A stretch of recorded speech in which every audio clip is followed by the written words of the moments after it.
Because there's definitely a couple items that I've held on to, and I've been like, Maybe this is useful. I'm like, this is the head of a broken spear. And then the shaft of a broken spear. That's part of the same spear. And I'm like, is there something that these can be combined back together, or are these junk? You actually wanted to talk a little bit about CRPGs. Yeah.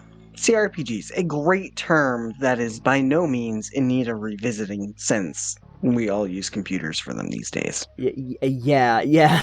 Usually, though, when I think of CRPG, I'm thinking it is like a classic RPG, more in the classical style of RPGs. The C in CRPG generally stands for computer role-playing game. Oh, okay. To denote the difference between a tabletop role-playing game, I guess. Ah, okay. We're not here to talk about the history of the terminology, however. Yes. I have been playing a bit of Baldur's Gate 3, however. Okay. Which, if you've read any of the, reviews or articles or anything about it so far... Just that it seems to be doing quite well and people like it. Very well. Yes. Very much so. It's, I think its highest concurrent player count was 800,000. Mm-hmm.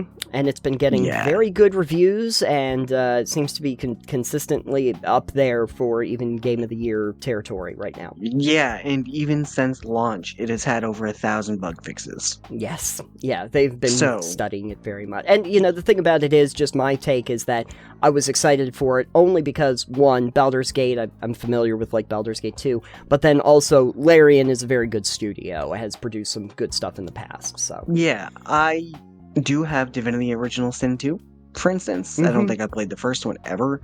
I couldn't get into Divinity myself. I felt like that campaign is just very long-winded. Oh, yeah, it can be. Even in the first one, I played the first one, there's definitely length to those areas where you spend a lot of time in each map. So part of the thing is, I have a love-hate relationship with CRPGs. I've played a bit of Neverwinter Nights, the old CRPG, I played probably a bit of Baldur's Gate back in the day and whatnot. I played Numenera, Tides of Numenera and Torment. Yep, Torment. Yep. I have a game called Tyranny I played a bit of. And, let's see, Path of the Righteous for Pathfinder. Yep. From Owlcat, both their games. And then their new RPG they've been working on is Rogue Trader, which again, CRPG based on the Rogue Trader tabletop game. So I have we talk a bit about RPGs in general on the show. And we have for the last... several years, too many years to count. But I have a love-hate relationship with CRPGs myself, and the issue is I love RPGs, and I love D&D and other RPGs similar to that, WoD and 40k and Legend of the Five Rings, Pathfinder. I've played a ton. Sure. So I really love RPGs and the mechanics they bring to the table.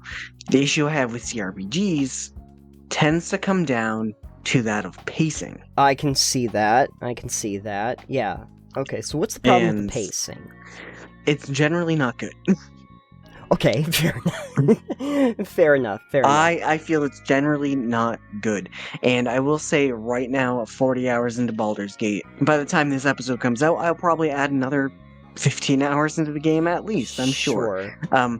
What I will say Baldur's Gate does really well is the pacing is much better than most CRPGs I have played. And I think that comes down to the fact that most of it, especially dialogue, is narrated and spoken. Okay, yeah, no, I know that especially the very old ones had a tendency to be completely text-based. Right, and as much as I don't mind a lot of text in things, if you're gonna read it, it's a much better pacing experience when it's voice narrated, because then it gives you the tone, it gives you everything that you would need to know what they're talking about. It gives you the information in a nice compact package. Sure. And it means it's not typically going to have vast paragraphs of dialogue, unless it's like a cutscene. Sure. And there are plenty of small cutscenes as well in Baldur's Gate. But it means any of the deep lore that you can find isn't just going to be a text dump. Right. at least not from the characters. And any of the text dumps that you do get are usually in the form of journals or books or things like that you can pick up and read along the way. I thought you were going to talk about the combat mechanics, only because the combat mechanics for CRPGs have the same basic issue of like the tabletop RPGs, where we slow everything down to basically a turn-based strategy game where we have to then, you know, do everybody has to take a turn and you have to strategize with it, which can affect pacing. That's not as bad as you would think, I don't think, with CRPGs, because generally these RPGs are turn-based. Right. You know? So the biggest issue with that is when you've got a large-scale combat and everything's suddenly taking a half hour for combat. This is true. But in tabletop, that already happens. Sure. So Sure. It's not as big of a deal breaker to me about the pacing with the combat as much as it is a pacing with the rest of it. Right. Because I'm already expecting it to be a turn-based combat, and actually Baldur's Gate, for instance, does a good job with that as well. Mm-hmm. Because people that would go the same time in combat, I believe, can act simultaneously. Oh. Interesting. Which is nice. I believe that's a thing. But they also made it so swarm mechanics, when there's a bunch of small creatures that all are very similar. Sure. In this case, I had an encounter with goblins. There were like 3 or 4 of them. They're all very similar, and they would move around at the same time. They just all took their turn at once. Instead of waiting for one to do an action, then the next, then the next, then the next. It just went, all of them are moving at once. They're doing their actions pretty much simultaneous. Oh, that helps. Which... yeah, it speeds up some of that combat just a bit, so that you don't have to go, great, waiting through 18 goblins. No, I'm waiting through 3 different goblins, and then the 15 other ones that are going to act at once and hopefully don't murder me. Sure. Well, that's helpful. Yeah, that's one of the advantages of, I guess, having the computer doing the work, is that we can do multiple operations at the same time without having to roll individually. Yeah. I think it's also kind of helpful, too, that in a computer RPG, you have one person, essentially you the player, that's controlling the entire group, so you have a strategy about how you're moving all of your characters, rather than the joy, but also the complexity of having multiple players during a tabletop session, where everybody has to kind of figure out where they're going to work inside of the strategy of a combat. So you have, a little bit more control over that as well. But I am kind of interested in how Baldur's Gate 3 addresses some of the pacing issues of previous games that are in that same genre. The text dumps are definitely an issue that I found, and maybe you can explain this to me because you've actually played the game. Inventory and UI, those usually ended up, for me, being a little bit... they slowed down the experience for me in a lot of CRPGs because of how they were developed. Yeah, I will say the UI isn't terrible as far as like doing things with it. The inventory, for instance, though, I will agree, they definitely need to have something in there where you can do bulk processing of inventory. Sure. There is the option to add items to your wares, for instance. You can be like, oh, I don't really want this item, set it to my wares, and then you have a button at a vendor or a trader or whoever, and you can say sell wares, and it will just sell everything you marked as a ware all at once. Sure. Yeah. Which isn't that's handy. But it would be nice to have a hotkey maybe, which isn't there at the moment. I'm not sure if you could set it in the keybinds, but if not, it'd be nice to have a hotkey where you can hold down like W and then click an item and mark it as your wares. Yeah. Then you can do that. Or just an auto, any of these items that I pick up that are technically like trash items, like silver platters and goblets and stuff like that. Sure. That are trash that sell for a decent amount of coin, though. Sure. It'd be nice to maybe say, hey, any silver goblets I pick up are wares. Automatically set them as wares. Right. Yeah, it would be good to, I don't know if they denote it out, like, about wares or junk or whatever, so that when you go to a trader, because I've seen this system in a few other places, where, like, if you have certain goods, you can say, anything that's marked as wares goes here. Anything that's marked as junk, do you want to sell everything that's marked as junk? or that Right. is considered junk items in the game. Right. The other thing would be nice if they denoted things that are actually junk as junk. Yes. Excuse me. Because there's definitely a couple items that I've held on to and I've been like, maybe this is useful. I'm like, this is the head of a broken spear. And then the shaft of a broken spear. That's part of the same spear. And I'm like, is there something that these can be combined back together, or are these junk? Yeah. A couple, I won't spoil anything, but I've got a couple brains in jars, for instance. Oh, yeah. Can I put them in something? Can I do something with them, or are they junk? Yeah. Should I save them? Like, if they're actually junk, denote that as junk, but I understand maybe I'll hold on to this in case I can use them later situational appeal to it as well. Yeah, I think that roots back to the tabletop RPG, though. It's like you could pick up spoons and forks, and there might not really be much functionality, but you never know. You could figure out something you could do. They put them into the game for a reason as an object. Yeah, so you pretty might much. as well use them for something. I will say, not on a sense of pacing, not to do with the AI, sure, UI or anything like that, not to do with combat. Sure. Something on story. I'm not going to spoil anything here for the story for those of you who want to play Baldur's Gate 3. It's actually a really interesting start to it. Sure. I don't know if you know the start to it. It's interesting. No, but you've played some of the other Baldur's Gates, and I believe you played some of the Neverwinter Nights games? Yes, I would have played one of the Neverwinter Nights, Baldur's Gate 2. I've played some of the ones in the franchise, so yeah. So I want you to make a guess. I assume you don't know a whole lot about the plot for Baldur's Gate 3 yet? I really know nothing about the plot for Baldur's Gate 3. Perfect. I want you to make a guess, knowing the Baldur's Gate series, knowing D&D Forgotten Realms and Neverwinter Nights games. Mm-hmm. You want? Yeah, at least a small bit. Okay. If you had to make a guess, what are some of the major plot points from the get-go? Oh, yeah. What would you say that the game would include? I would assume that the game includes some big, almost godlike figure that is trying to find a magical device so that they can rule the world. A godlike figure? I don't know about that. Okay, you're kind of off, but that's okay. Oh, okay. Okay, let me refine it for you, Nathan. If you had to pick two different races of enemies and important figures that are in the game, okay, as story plots, yes. Or what might you think are some major villainous enemies that you have to fight?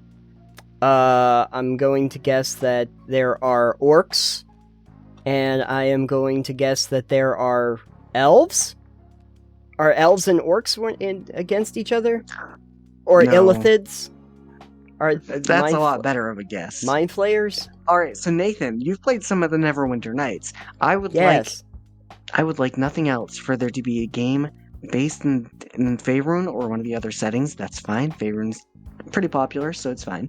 I would love if there was a Baldur's Gate game or another game in the D&D universe that did not use the default of Mind Flayers and Githyanki as their plot device. Oh, yeah. I did see that there was a companion character that was Gith. Yes, you get Lae'zel is pretty cool. Yeah, yeah. But yeah, okay, so she's mean. Yeah. But, Githyanki, so that tracks. Right. I do remember that the Mind Flayers were annoying as hell as in Baldur's Gate 2. Yeah, so the thing is, every game that we've played, even when I think I played Demon's Stone back a while ago too, and that one, apart from you meeting Dristord and you can have a half-drow character, that one also includes, one of the main plot points is a Githyanki and a Mind Flayer. Yeah. And it's like, I understand these two don't like each other, but maybe you could also go with the Githzerai. If you're gonna go with the Gith, there's two different types of Gith, Githyanki and Githzerai. Sure. And they don't get along with each other, but they also mutually hate Mind Flayers. I always figure that the overarching story is probably going to revolve around somebody who's trying to achieve a power unlike anything that they've ever found before. Maybe that's just because in Baldur's Gate 2, John Arenicus was like the first character that you meet and the major character that you have to deal with throughout the thing, and he's pretty much power mad for Yeah. For the Well, to be majority of fair, I'm still technically in Act 1, 40 hours in. Oh, so we don't quite... So I think that there's something along the lines of trying to do this big power grab, and I'm not going to spoil that for you. Sure. With stuff that's going on in a cult that you're dealing with. Sure. But not entirely sure what's there yet. I will also say that apparently the game has an astounding 170,000 different endings. I assume these are not all uniquely different true endings. I assume these are different ways you can end the game based on all the different things you do in the game. Oh. Because that would be a lot of hand-tailored. I assume every choice you make leads up to a different ending, essentially. Yeah. Are they trying to be Chrono Trigger now? I don't know, but it's a lot. Okay. Yeah. I'm going to guess that a lot of those are nuanced, very small changes that would happen. I'm sure they different deal variations. with, like, different characters you have with you that you've done things for. If you've killed this character or helped them, your relationships, all this other thing. How many times you've succeeded on a diplomacy check versus a persuasion or an intimidation check. Whether you help the cult or if you kill the cult. Yep. Okay. But it means that replaying it, I'm going to have a lot of different options I can take. That's true. So, I guess the question that I would have is, do you think that the changes that they've made in Baldur's Gate 3, since you're playing that now, have been helpful in terms of the pacing and user experience over previous CRPGs that you've played? Definitely. I think it's a pretty solid improvement. The pacing feels a lot better. The combat feels a bit more fluid, which is nice. It's definitely building off of the 5e material that it's going in there with by, 5e's done such a good job at being focused on such an ease of use for players that I think it actually builds a really good setting and world, well, not setting, I guess, but builds a good basis to have a CRPG in that system. Sure. Very so good. I think Larian's done a really good job adapting the 5e rule set into a very good game. Yes. Which is building off their engines with Divinity. You can do a lot. Here's an example. I was standing there and I had this Duergar, the deep gnome, deep dwarves rather, who was like, "Hey, yeah, you need to get rid of that floating eye over there. It's a scrying orb."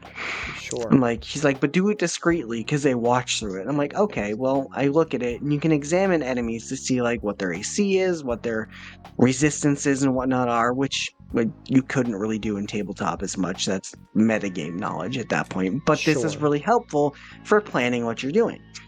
Sure. So I look at the scrying orb and I go, okay, it's resistant to a lot of different damage. It takes none from like psychic and poison. Okay. Resistant to slashing, takes half damage. Okay. I'm like, how can I kill this thing really efficiently without getting spotted? Right.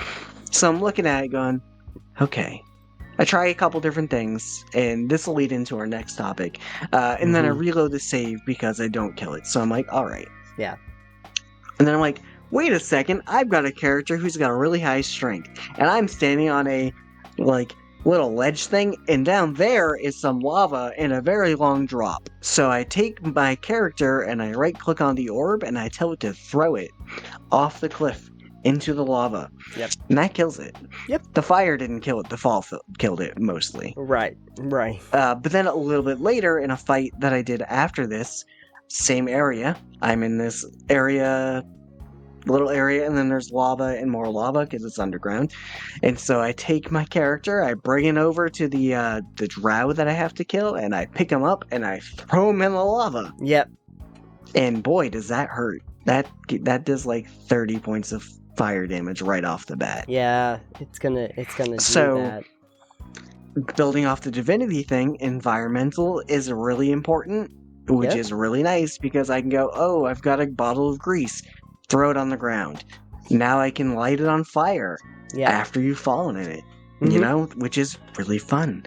And then, oh, there's acid on the ground. I have this bottle of water. I can just throw it on the ground to wash that acid away.